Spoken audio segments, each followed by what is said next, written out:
Ya, cuando quieras.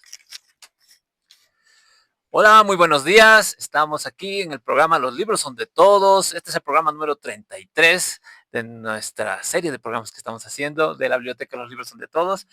Como saben, la biblioteca lo que hace es prestar libros por un mes para que la gente tenga acceso a la lectura, diferentes tipos de libros, ¿no? Y estamos en el Alto, en Villa Dolores, en la calle 3, en Antofagasta y Tiahuanaco. Ahí nos pueden encontrar en el centro comercial Urcupiña, en el Oasis Plaza, en el primer piso. Y estamos, primero voy a presentar a nuestro panel que siempre nos acompaña, que estamos aquí con Giovanna Siles. ¿Cómo estás, Giovanna? Muy feliz de empezar un nuevo programa y entusiasmada con la invitada que tenemos. Y está Freddy. ¿Cómo estás, Freddy? ¿Qué tal, Javier? ¿Qué tal, amigos que nos escuchan todos los jueves? Muy contento de estar nuevamente en este programa. Y está Daniel. ¿Cómo estás, Daniel? ¿Qué tal? Buen día. Hola Javier, Jovi, Freddy y María. Un gusto estar aquí contigo. Bueno, ya lo ha dicho Daniel, estamos con María Galindo, nuestra invitada de hoy día. Y bienvenida, María. ¿Y cómo estás? ¿Cómo estás, María? Muchas gracias, estoy chocha de estar con ustedes. Para mí el libro es un balón de oxígeno, un litro de sangre, es un remedio, es un amante, es un amigo. No, los libros son parte absolutamente estructurante de mi vida, pero discrepo con ustedes porque los libros son de todos, todas y todes, y no solo de todos. Sí, de acuerdo, totalmente de acuerdo. Sí, sí. Y bueno, lo que queremos hablar, más o menos tres grandes temas, ¿no? Uno es tu relación con los libros, cómo has empezado a leer, ¿no? Este tema. Y otro es el tema ya más, digamos, de políticas educativas, porque a nosotros nos interesa el fomentar la lectura, promover la lectura. Entonces queremos saber tu opinión sobre ese tema, ¿no? En políticas educativas o políticas alrededor de la lectura, cómo tendrían que hacer o qué podríamos hacer. Y el tercer tópico sería tu escritura, ya tú como autora, como escritora, cómo te relacionas también con eso. Entonces, vamos a hacer como ronda de preguntas, aquí cada uno va a preguntar. Lo que quieran. Voy a empezar yo y te voy a preguntar, así de entrada, ¿con qué personaje literario tú dirías que te identificas? Puta, no, yo estoy peleadísima con la literatura. Peleadísima, peleadísima. Más o menos, no sé decirte si hace 15 o 20 años he terminado de cerrar un libro de literatura y he dicho nunca más. Porque me han ido dejando con las manos vacías, el cuento y la novela especialmente. La poesía no, continúo con la poesía, pero el cuento y la novela ya me aburren, me molestan, me emputan a veces y ya no les dedico nada, no tengo libros de, o sea, me desecho de mis libros de literatura y ya no sigo. Hay una sobreoferta literaria, así que francamente no sé decirte con qué personaje literario me identifico. Ahora, yo entiendo que esta mi ruptura con la literatura es una ruptura muy personal y no es muy buena propaganda, ¿no? Para que se ponga la gente a leer. Mm, Yo personalmente creo que cuando se dice hay que estimular a la lectura, dándole a la gente cuentitos, novelitas, los escritores y las escritoras se me han hecho gente muy vacía. La gente que escribe literatura, gente como buitres que van a por la historia de alguien para plasmarla. Entonces, que están buscando el... No, no, no, no. O sea, tengo un problema serio con la literatura. Ya, hemos dicho que va a ser ronda, yo te voy a repreguntar después. Te toca a yo. Lo que yo quería preguntarte es que recorrer un poquito a la infancia, ¿no? ¿Qué libros recuerdas de tu infancia, de tu niñez? Muchos. No, no, no. Yo he sobrevivido la infancia gracias a los libros. Y he sobrevivido la juventud gracias a los libros. Porque cuando eres guagua, todo te conmueve mucho. Y mi sensibilidad como niña era no creo yo ser nada especial, pero la verdad es que era una sensibilidad a flor de piel. Entonces yo no hubiera podido, sin el cuento infantil, no hubiera podido soportar la pesadilla infantil. Entonces los cuentos me han fascinado mucho, durante mi infancia, todos. Y además me he tenido que tragar cuentos que hoy considero que son re malos. Desde la Caperucita Roja, entonces yo he pasado por las armas, digamos, de toda la cuentería del imaginario patriarcal, ¿no? Los famosos hermanos Grimm, que eran persecutores de las brujas, que pertenecen a toda la ola de la misoginia fundacional de la literatura infantil. Yo he pasado por todo eso. Entonces, de todos esos cuentos, por supuesto que el que más me gustaba era el de Alicia en el País de las Maravillas, solamente porque la versión que yo obtuve de Alicia en el País de las Maravillas era una versión ilustrada. No era muy cara, yo creo que mi madre lo compró en cualquier mercadillo de esos, pero como esos cuentos tienen ediciones tan abundantes de millones de copias, son ilustraciones muy exageradas. Y mi cuento de Alicia en el País de las Maravillas tenía ilustraciones muy buenas de carácter, según yo, surrealista, ¿no? Hoy puedo decirte surrealista. Pero en esas veces a mí me encantaban esas ilustraciones. Entonces yo he debido leer 10,000 veces el Alicia en el País de las Maravillas. Pero tampoco puedo decir, o sea, solo el acto de leer, solo el acto de agarrar el libro y abstraerme de la realidad, hacer del libro una casita, una choza, hacer del libro un lugar íntimo, ha sido muy importante para mí, pero mucho, mucho, mucho. Al punto que yo creo que a mí me pasó, no me voy a engrandecer, pero tipo a Don Quijote, ¿no? Hay un momento en que en la casa donde yo vivía empezaron a prohibirme leer, porque se empezaron a dar cuenta que yo vivía para leer y que los libros, a ver, me perturbaban la mente. Menos mal, en mi juventud existía la librería Losada en el Prado, y la librería Losada tenía así estantes enteros de filosofía. Por ejemplo, tú querías leer un epicurista. Le preguntabas al librero, y el librero sabía lo que era el epicurismo y te daba un libro. Y costaban, pero no costaban algo que era imposible, porque yo me he comprado epicurismo, yo me he vuelto hedonista, changa, gracias a los libros de la colección Losada de filosofía, ¿no? Empirismo, epicurismo, de todo. Entonces, cuando yo he logrado morder los libros de filosofía, he empezado lentamente a tomar distancia de los libros de literatura. Bueno, María, un placer conocerte y de escucharte, ¿no? Todas tus experiencias. Pese a ese divorcio que tú dices que tienes con la literatura, por el relato que tú haces a la pregunta que hizo Giovanna, veo en ti un amor hacia los libros, ¿no? Total. Entonces, ¿cómo es la biblioteca de María Galindo? ¿Cuál sería quizás el libro querido, apreciado que tiene? No solamente de literatura, ¿no? Sino podría ser de política, historia, No, la filosofía. biblioteca de María Galindo es Y, linda, porque además me la he podido recién hacer a los 60 años que tengo. ujú, Yo he perdido mi biblioteca varias veces en mi vida, ujú, porque huí de la casa donde crecí, y yo tenía una biblioteca muy amplia, porque justamente yo, chica, ujú. empecé a coleccionar todos esos libros de filosofía.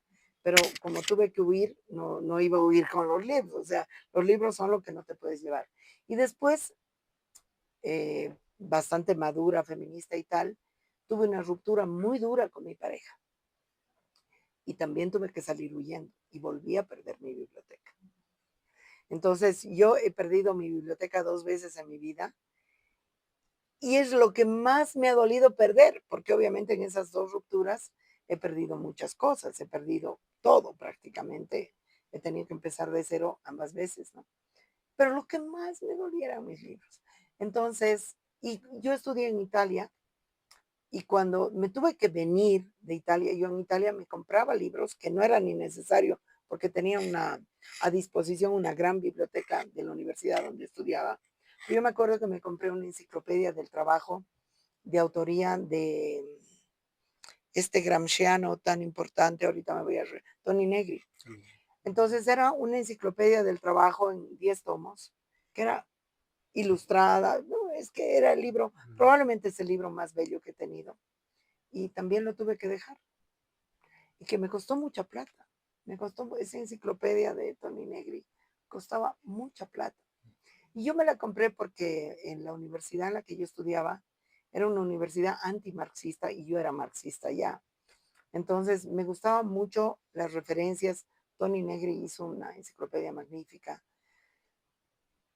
Y así que mi biblioteca, que recién he podido reestructurar algo, está súper bien ordenada. Pero en realidad nunca está bien ordenada del todo, porque, por ejemplo, ahorita acabo de llegar de un viaje y salen libros más que calzones, ¿no? Exactamente, sí. Entonces, siempre estoy trayendo libros, siempre estoy leyendo libros y siempre estoy volviéndolos a acomodar. Entonces, los libros son amores no monogámicos, porque son amores simultáneos. No hay un amor mayor que el otro.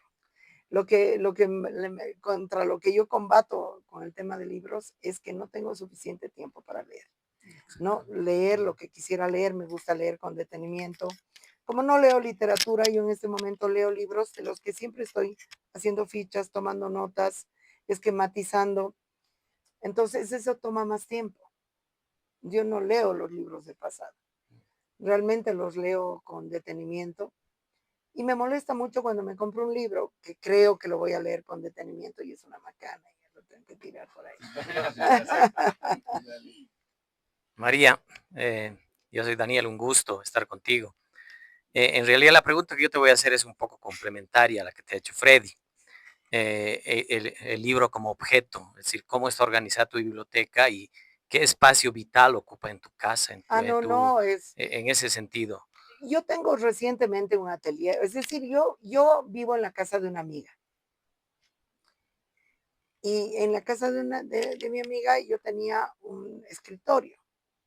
Empecé a invadir un corredor y así, hasta que mi amiga me dijo, mira, o sea, no. Y yo seguía comprándome libros. Entonces me he hecho ya un taller y me he llevado todo, todo, todo. Entonces, los libros, si no están ordenados, no son accesibles. Esa es la verdad. Porque además yo me la paso o leyendo, o investigando, o armando temas de exposición que me piden en un sitio u otro. Entonces, digamos que estoy preparé un trabajo sobre la revolución y el concepto de revolución. Entonces, más o menos necesitaba 20 libros para armar ese trabajo. Ya desordenarlos todos y picotear y volver, son libros que ya los he estudiado. Y luego volverlos a poner, y ahora estoy trabajando sobre otros temas, ¿no? Entonces, mi biblioteca en general está ordenada. Tengo una sección de diccionarios. Y tú no dirás, pero ¿para qué tienes diccionarios si hay el Google? Y hay la Wikipedia. No, pero etimológicos, de símbolos, de psicoanálisis, de marxismo, de las corrientes de fondo. O sea, tengo varios diccionarios especializados.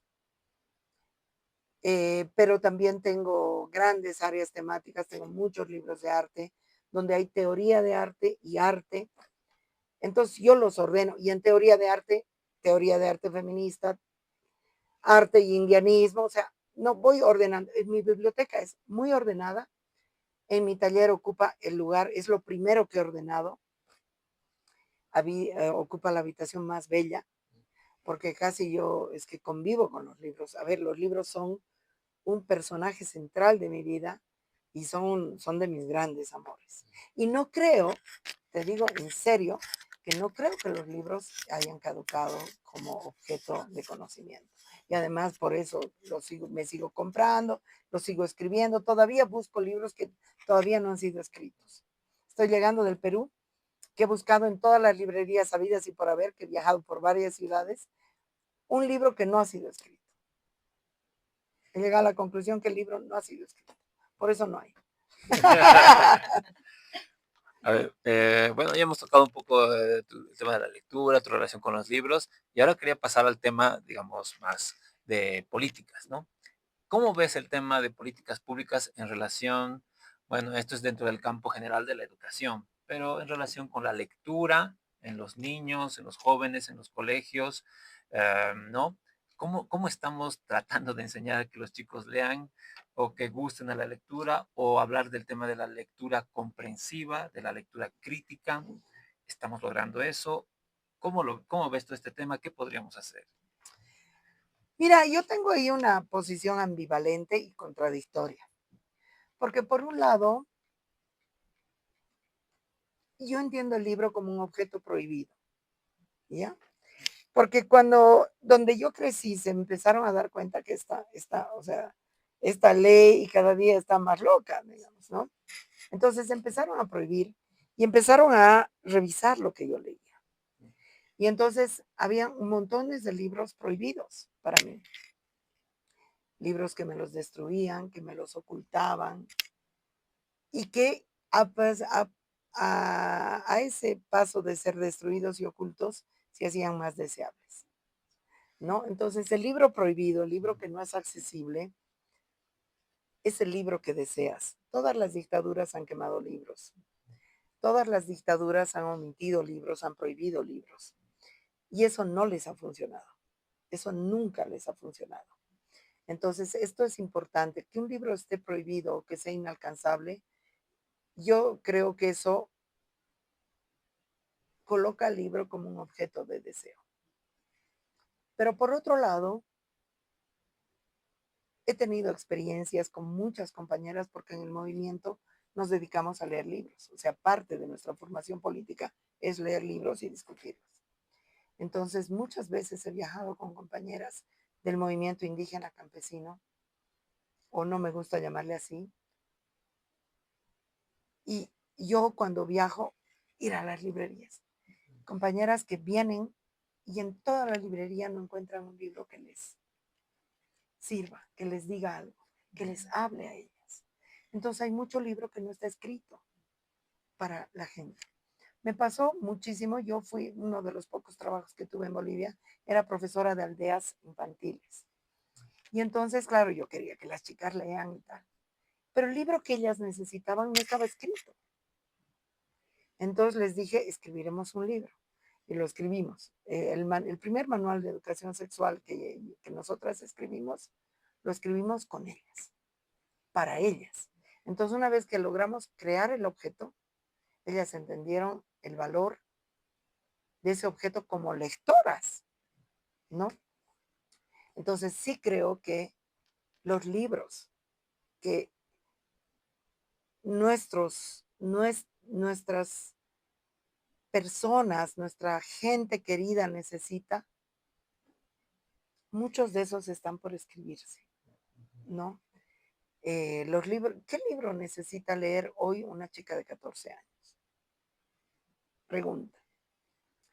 ¿Qué libro necesita leer alguien que quiere ubicarse en el mundo hoy? Pregunta. Y también, ¿qué libro le vas a dar? Porque si le das el libro equivocado, lo que haces es cortar una motivación. Entonces es bien complicado eso, es bien complicado, bien complicado, bien complicado. Yo creo que nos dan además la poesía que no debe ser, es decir, las lecturas que ofrece el programa oficial de educación son lecturas que desmotivan, son lecturas que no sirven.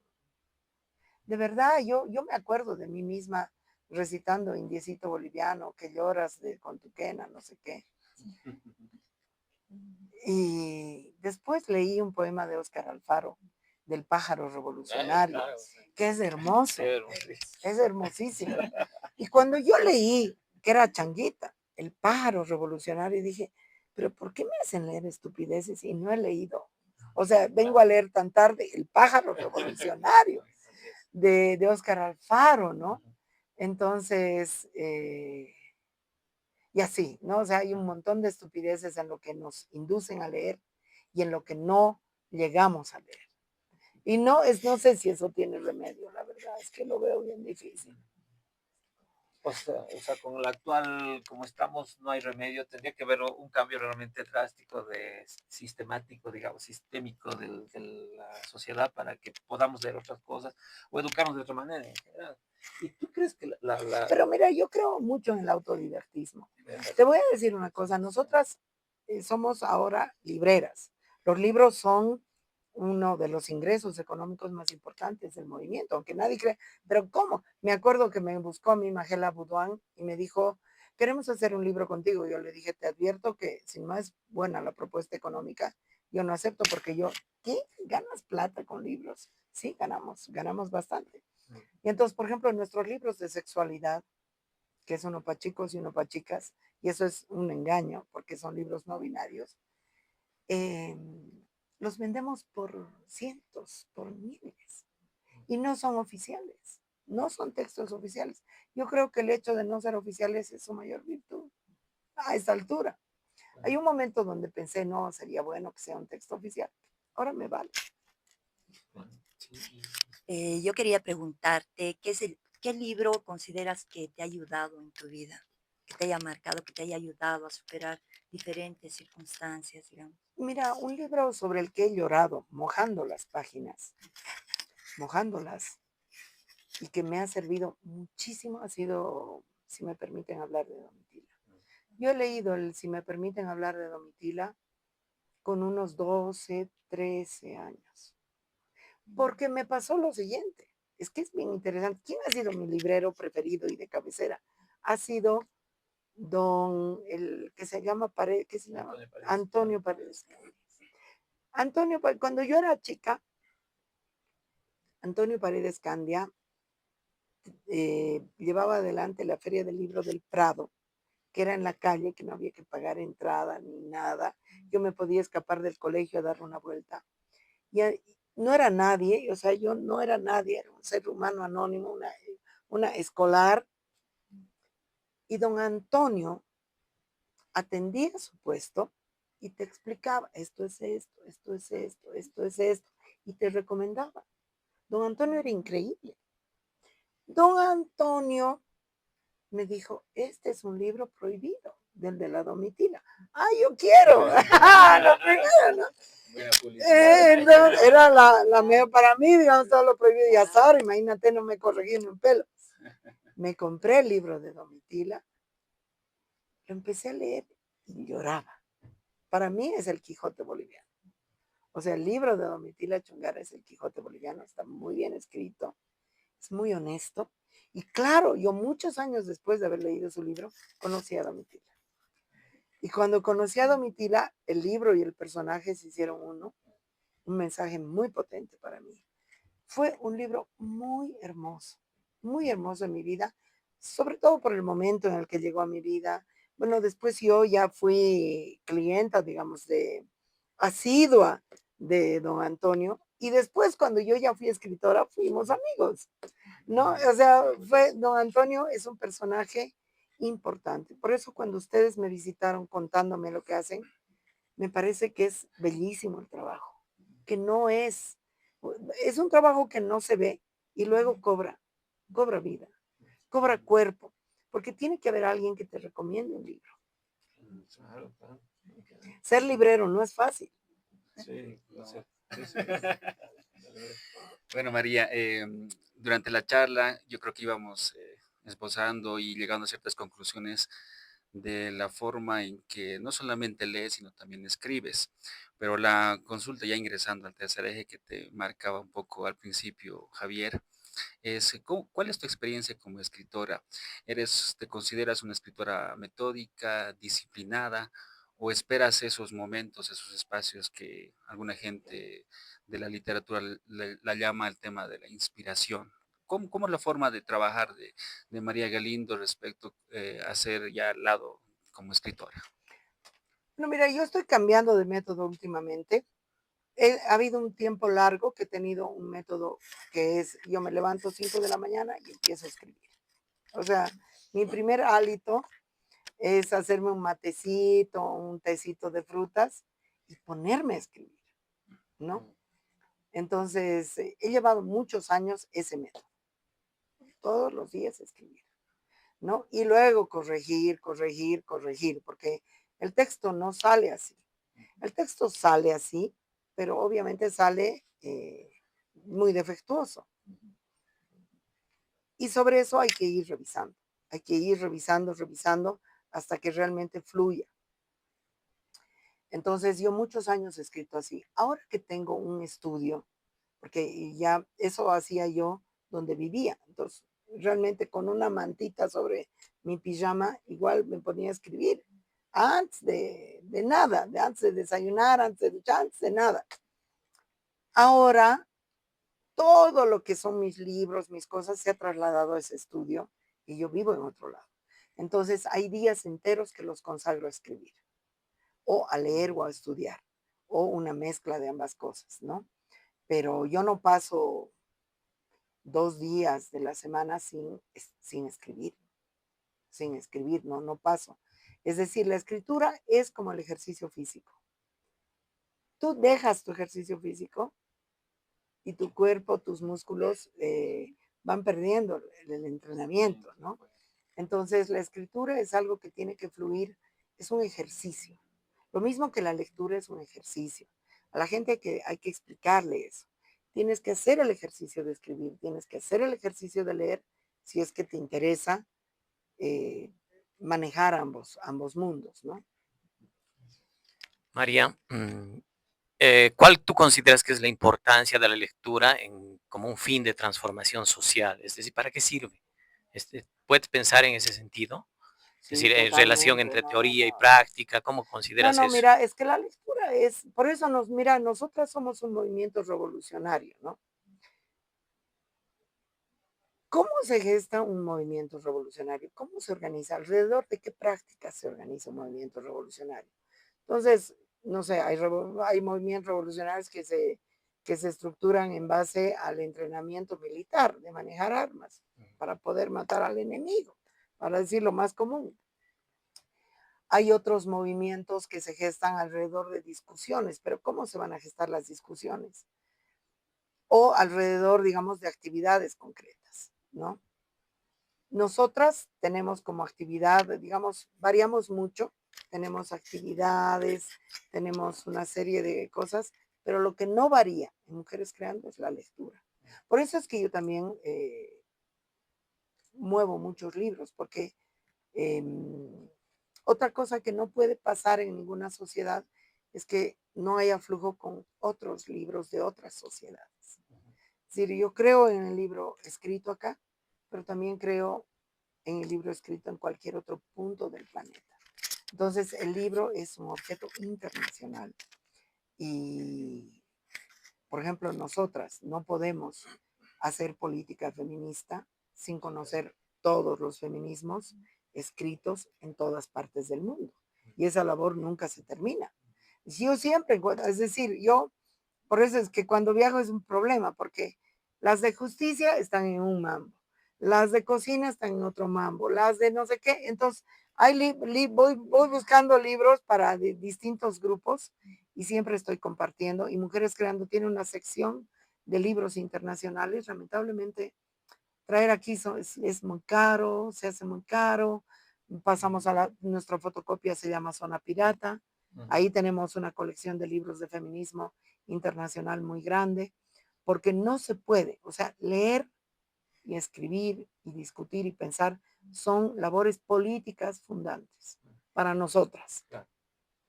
Entonces, en ese sentido, claro, es importante la lectura porque de ahí sacas toda la información sobre la cual vas a discutir, pero no es lo único, obviamente tu experiencia es también lo que te da el tema sobre qué vas a discutir, ¿no? Pero también obviamente de los libros traes lo que están diciendo en otros lados, lo que otra gente ha pensado y etcétera, ¿no? Y no crees que, estabas diciendo al principio, ¿no? Que ahorita ya te has divorciado de la literatura, ya no quieres la literatura. ¿No crees que es una cuestión, porque a mí también me pasa, y creo he oído a otros escritores decir un poco lo mismo, el que sigue leyendo novelas después de los 50 años es un tarado, no sé, algo así, ¿no? Como, porque es una cuestión como de edad también, ¿no? Que ya llegas a un punto en que ya, evidentemente, eso ya no te da lo que antes te daba. Pero entonces, ¿no crees que el enamorarte de la literatura y de la lectura tiene que ser una cosa de joven necesariamente, porque si lo dejas pasar, ya no va a llegar ese momento, ya no vas a disfrutar de eso, porque hay mucha gente que vemos en lo que hacemos en la biblioteca que dice, no, a mí no me interesa la literatura. Jóvenes, no, yo quiero negocios, yo quiero cómo se hace esto, no sé, cosas más prácticas, ¿no? Y dices, pero esta persona no, nunca va a encontrar el gusto por la lectura. ¿Cómo podemos hacer para...? No, mira, no sé, es que no estoy tan de acuerdo contigo. No estoy tan de acuerdo contigo que todo el gusto nace en la literatura. No, no. No, es muy complicado. Yo, por ejemplo, veo a mis compañeras, ¿no?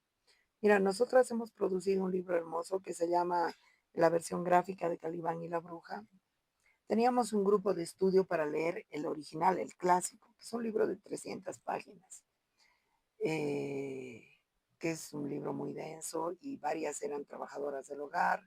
De las lectoras nos costaba muchísimo entender el libro juntas, discutirlo, pero también la fascinación de las compañeras por ese texto y por las cosas que estábamos discutiendo en la plena adultez, podríamos decir que era el tercer, cuarto, quinto libro que estaban leyendo de su vida.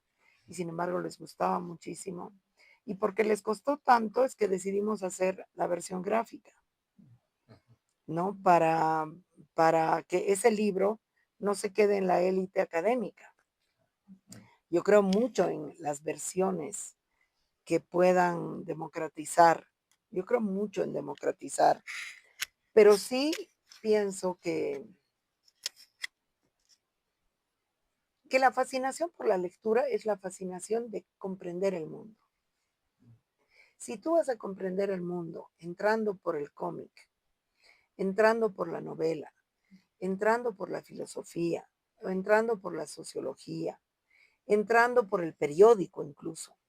Bueno, ahora ya no hay, pero la idea del periódico. Yo soy en eso muy freiriana.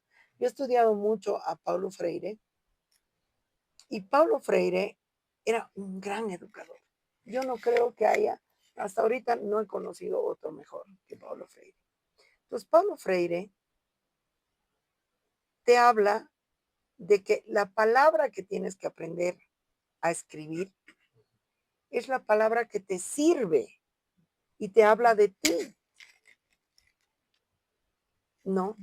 O sea, no le enseñas la palabra metafísica a una persona que está cultivando papa.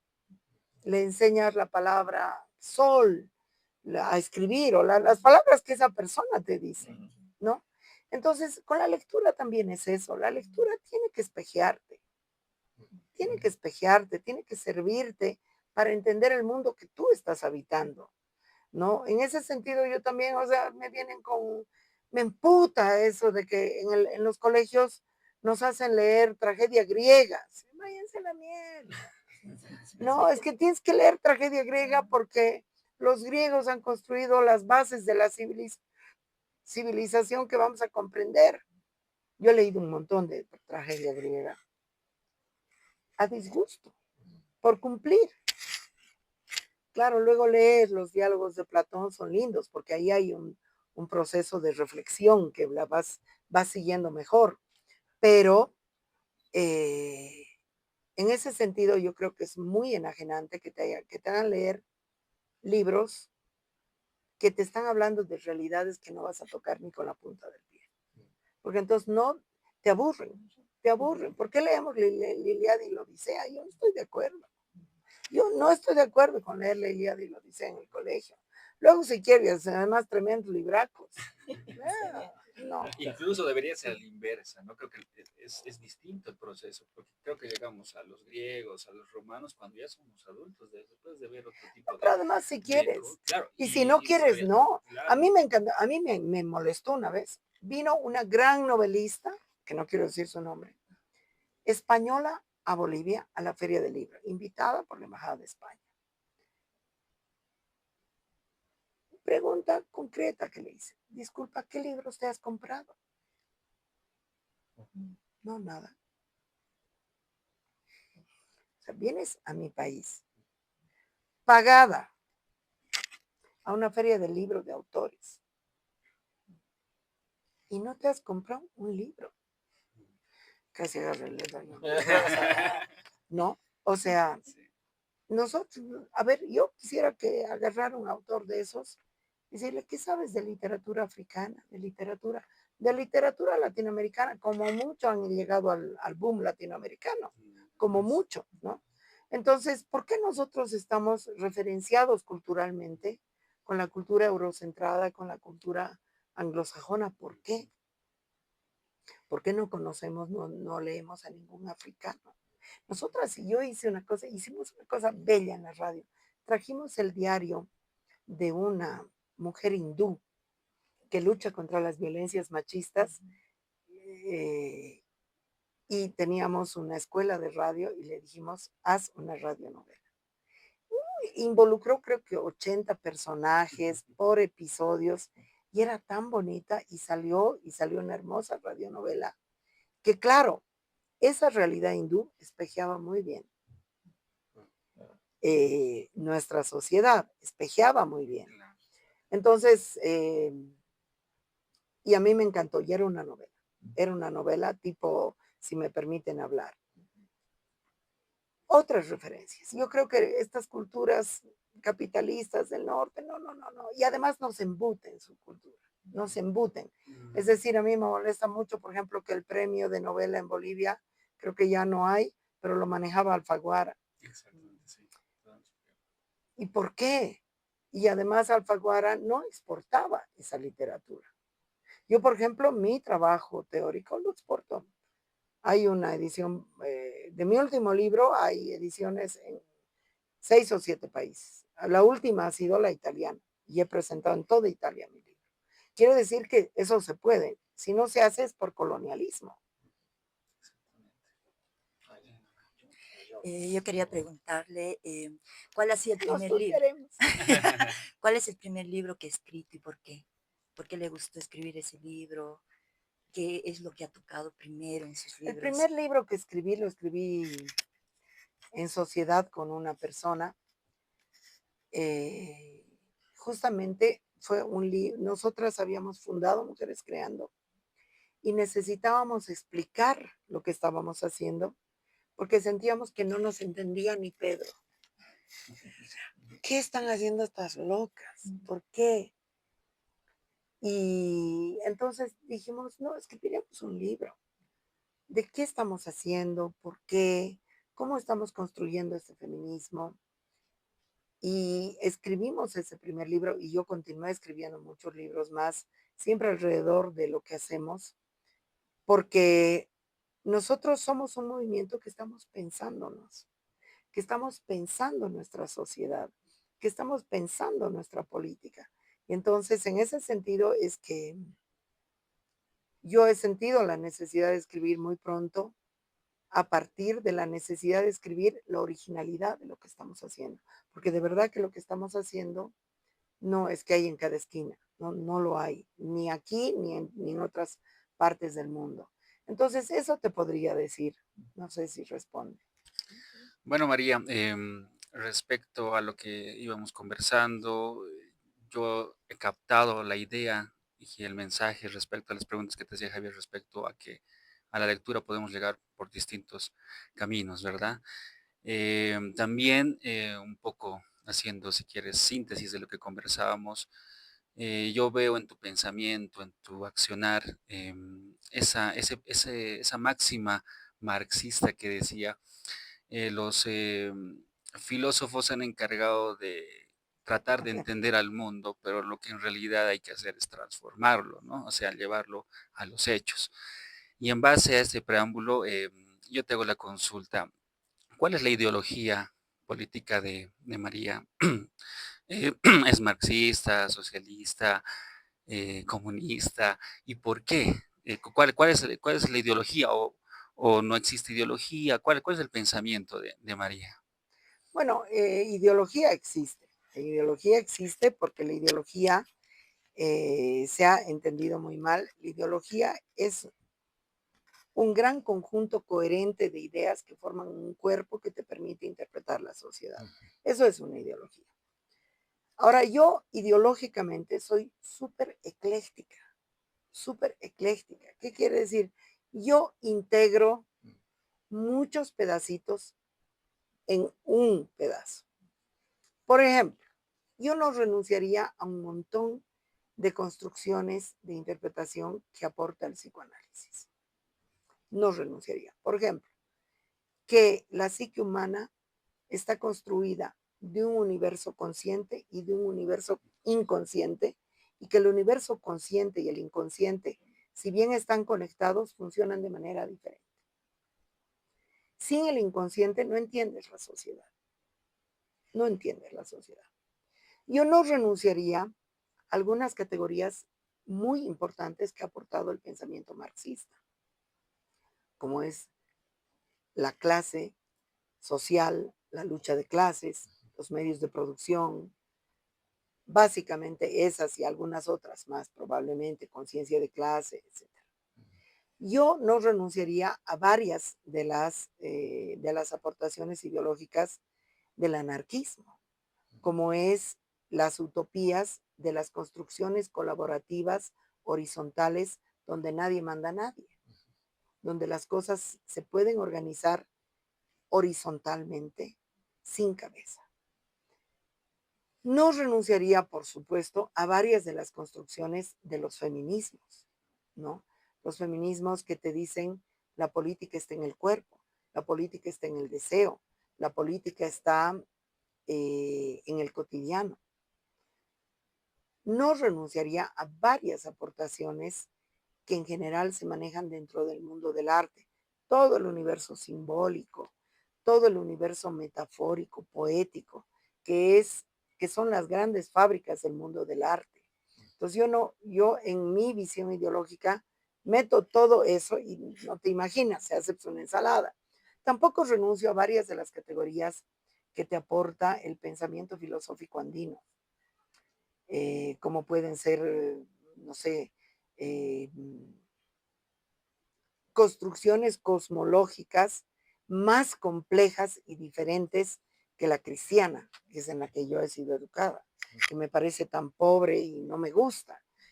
Toda la concepción de la relación entre el bien y el mal, la relación con el sacrificio, la relación con el deber ser que te impone la cultura judeocristiana, que para contrastarla a mí me ha servido mucho conocer, disfrutar, profundizar, entender el mundo andino y las cosmologías que vienen del mundo andino.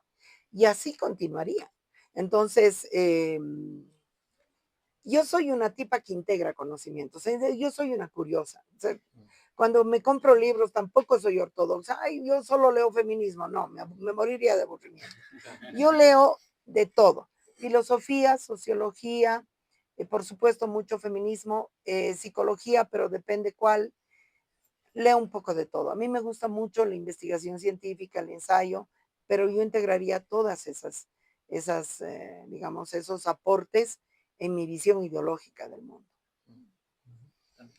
De entrada nos dijiste, bueno, nos contaste tu desamor, tu desenamoramiento de la literatura, ¿no? Y yo lo entiendo porque tal vez tienes una literatura muy a medida de las editoriales, etcétera, ¿no? Sí, Pero en ese sentido, yo pienso que nos hables de lo poético. Es decir, tú dijiste que te gusta la poesía. totalmente. Por ejemplo, yo leí no hace mucho y disfruté muchísimo con el Disforia Mundi de Paul Preciado, que te menciona a ti, te lo dedica. Y de hecho quería hacerte una subpregunta ahí.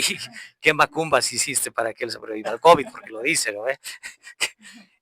Pero quería que nos hables de la poesía. ¿Y por qué te menciono a Paul Preciado? Porque yo, la primera lectura que hice del Disforia Mundi, disfruté de lo poético que hay en ese libro. Mm. Después lo voy a leer y voy a analizar ya a nivel conceptual, teórico, etcétera. Pero es decir, que nos hables de la poesía. Esa es mi pregunta. Yo tengo un grafiti que dice la poesía es mi religión. Y es mío, o sea, es del movimiento, pero ese es mío. Porque hay un momento en que la vida se agota completamente. Es decir, que la vida haya su límite. Esto nomás es la vida, qué poca cosa.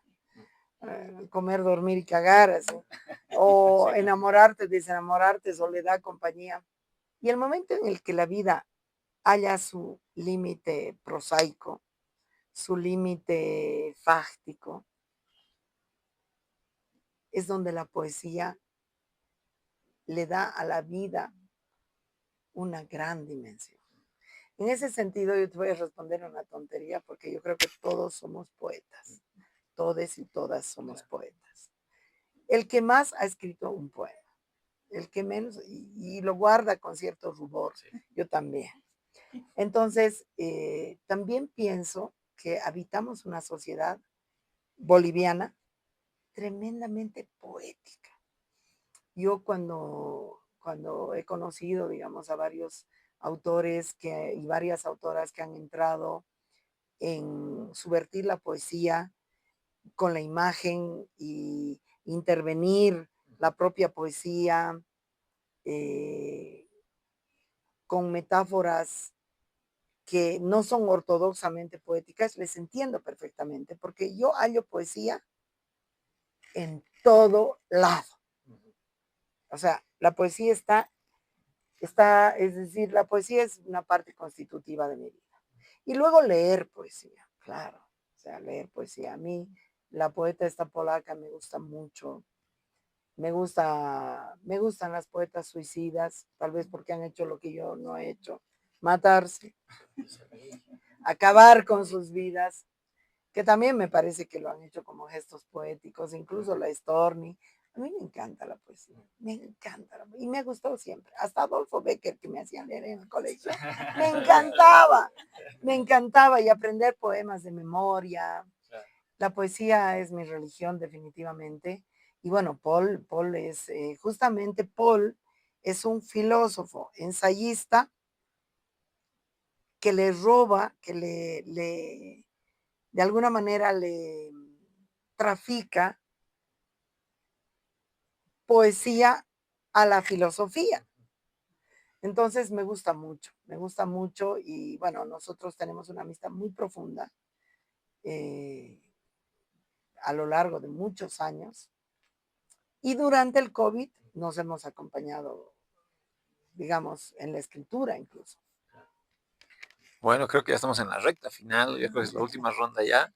Y yo quería preguntarte esto. ¿Qué libro estás planeando escribir? Como que ya lo tienes planeado, creo que ya nos has dicho algo, pero ¿qué otros libros tú quisieras escribir Hay así, decías? muchos. ¿Y qué libros quisieras que se hayan escrito?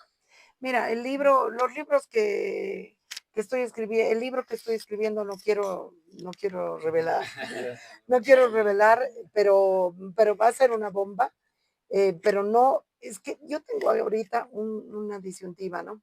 Estoy escribiendo un libro que va a ser muy importante, pero no necesariamente para la sociedad boliviana, pero que lo atesoro mucho, que lo quiero, que lo necesito. Y también quisiera escribir un libro porque como para la sociedad boliviana, porque me ha pasado a mí algo muy peculiar la última vez que yo estuve en Buenos Aires presentando Feminismo Bastardo. Estábamos en el centro de Buenos Aires, era un acto así, estaban muchas intelectuales del feminismo bonaerense. Llegan en góndola las migrantes bolivianas y copan todo el escenario. Más o menos 10 medios de comunicación bolivianos. Y se ponen en las primeras filas y toditas se compran un libro. Entonces, yo siempre que dedico mi libro, digo, hermana, ¿usted a qué se dedica? Soy costurera. Hermana, ¿usted a qué se dedica? Soy costurera. Hermana, ¿usted a qué se dedica? Soy costurera. Entonces, yo estoy segura que ese libro era el único libro de esa casa. Y creo que mi libro no estaba a la altura de ese desafío. Entonces yo quisiera escribir ese libro que va a estar a la altura de ese desafío, porque la gente me lo hace todo el tiempo, ¿no? Entonces, pero el libro que estoy escribiendo no va a estar a la altura de ese desafío porque va de otra cosa. Ahora, el libro que he estado buscando es un libro que me hable de toda la cosmología quechua, andina, o quechua aymara, o andina, sobre el cabello. Y ese libro no está escrito. Y quisiera que esté escrito. He ido, no sabes a dónde no he ido tras ese libro no hay. Ahora, si ustedes me dicen, ay, ahí está, pues, Te pasamos pago, el dato. pago el ojo derecho Le paso- por ese libro. No, pero es una buena idea para los que están estudiando antropología, no sé, sociología, en serio, para estudiantes que quieren hacer una tesis, no sé, pues, una buena idea. Claro, ¿sabes Claro. qué? Por ejemplo, yo creo que en cuanto a lo que escribimos en Bolivia, nos hemos atontado demasiado con el Estado. Todos escriben sobre el Estado así, el Estado así. Me parece una pérdida de tiempo total. Ya voy a decir. Yo quería preguntarte, ¿qué libro recomendarías para que la gente entienda un poquito más lo que es el feminismo? Bueno, mal que mal, aunque no termine. Bueno, el libro que nosotros hemos sacado, la versión gráfica de Calibán y la Bruja, que son luchas fundamentales del feminismo, que cuesta 50 bolivianos, no estoy haciendo propaganda ni nada, es un gran libro, es un gran libro, porque es una lectura del libro de Silvia Federici, pero desde el sur y reelaborado, es un libro de autoría de Danitza Luna. Ese es un gran libro para que cualquiera, de cualquier edad, de cualquier sector social, de cualquier, entienda la profundidad de las luchas feministas. Y luego hay cualquier cantidad, hay muchos libros feministas que son realmente preciosos, interesantes. Creo que mi libro Feminismo Bastardo es un libro que te aporta mucho a entender los feminismos. El no se puede descolonizar sin despatriarcalizar también. Pero el que es más popular, más accesible, es el espejito mágico, ¿no? Porque son los retratos de diferentes arquetipos de mujeres desde una mirada feminista. Entonces creo que ese libro tiene también su magia. Bueno, la siguiente pregunta va a colación justamente lo que decía Giovanna. ¿Cuáles son tus autores bolivianos favoritos? Ya sea en cuento, en novela, en historia, sociología, y que también a la vez, obviamente, de ser favoritos, tú podrías recomendar a la gente. Mira, ahorita estoy leyendo uno de los libros más bellos que he leído en mi, digamos, de autora boliviana, que es el último libro de Rosana Barragán. El libro El Imperio del Trabajo de Rosana Barragán, creo que tiene 500 páginas, no sé. Es un gran libro, es un gran libro. Es un libro muy bien escrito, es un libro muy profundo, es un libro muy generoso, es un libro que además te explica un proceso estructural para la sociedad boliviana. La verdad es que es mi libro, de mis libros, ya ha salido recién. Yo, como te digo, no lo he terminado de leer, está en mi escritorio porque es un libro que me está perjudicando porque tengo que sacar notas, hacer fichas, pero ese libro es un hermosísimo libro, absolutamente recomendable. He leído otros de Rosana Barragán, pero creo que con este da un gol de medio campo. Ese me gusta mucho. Y luego, no sé, ahorita no me viene ningún otro a la cabeza, pero también porque tengo todo una repisa. Me pareció muy bien la colección la colección de la vicepresidencia. Era una gran colección. Yo me compré un libro hermoso que ya no hay, está agotado. Me lo robaron y me lo he tenido que comprar entre los usados, que es Documentos para entender la historia de Bolivia. Y entonces es buenísimo, porque es una antología. Solo lees pequeños pedacitos, pero que terminas de leer y dices, Ave María Purísima. O sea, este es un país lleno de pecados. No, entonces es un gran libro ese, me gusta mucho, pero hay mucho libro boliviano de gran calidad. Incluso los libros de don Antonio Paredes Candia me parecen libros muy interesantes porque él ha sido un gran explorador de la cultura popular boliviana, de las tradiciones. Entonces, Antonio Paredes Candia es un autor imprescindible que debería estar reconocido por lo que es y por lo que ha hecho, por los libros, por la cultura popular, por su gran empatía con el pueblo boliviano. Don Antonio es un amigo que está vivo en mi corazón. María, ¿cómo cuestionas el conocimiento académico desde fuera del academicismo? Es decir, como ensayista, tú, No, ¿cuál yo es tu mira, posición? Sin caer en la marginalidad, etcétera, ¿no? yo tengo una guerra abierta contra el academicismo, tengo una guerra abierta. Yo te digo, el academicismo, en concreto el academicismo boliviano, primero, es mezquino, o sea, no comparte lo que sabe. Lo que ustedes, por ejemplo, son grandes conocedores, conocedoras de los libros, y lo que quieren es compartir. El academicismo es no compartir lo que sabe, sino ocultar las 4 huevadas que saben. Segundo, lo que saben, convertirlo en un acto de superioridad sobre ti, ¿no? Como yo sé. Entonces, por ejemplo, es el típico abogado que te habla en difícil, es el típico médico que te habla en difícil, es el típico arquitecto que menosprecia al albañil, que se siente por encima, es el típico, ¿no? Luego, el academicismo boliviano es eurocentrado. Conoce de 3, 4, 5, 22 autores europeos y desprecia y desconoce lo que se ha producido en Bolivia. Otro gran librero era don Werner Guttentag, que tenía el lema, ¿no? No ves lo que Bolivia produce, es ignorar lo que Bolivia es. Y realmente hay unos libros que se ha producido en la colección de los amigos del libro.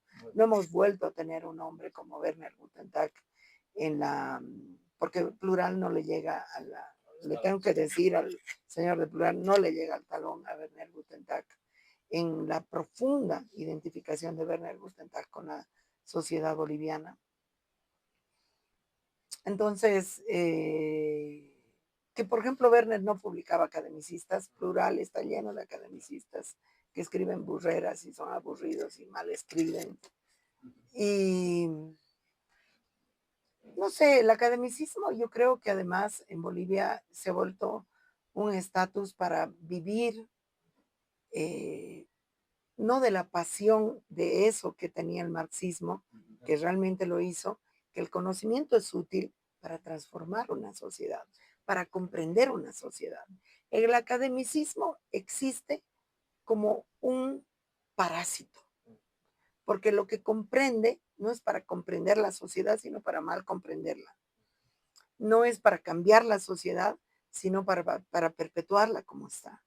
Entonces, no, yo repudio enormemente al academicismo. Creo que una de las expresiones más claras del academicismo es el sí de SUMSA. Me invitaron a mí el año pasado a dar un curso y les dije, no, gracias. Mi prestigio como anarquista no me permite ir a formarme como cómplice de una institución tan elitaria y tan nefasta para la sociedad boliviana. Así que bueno, eso podría decirte.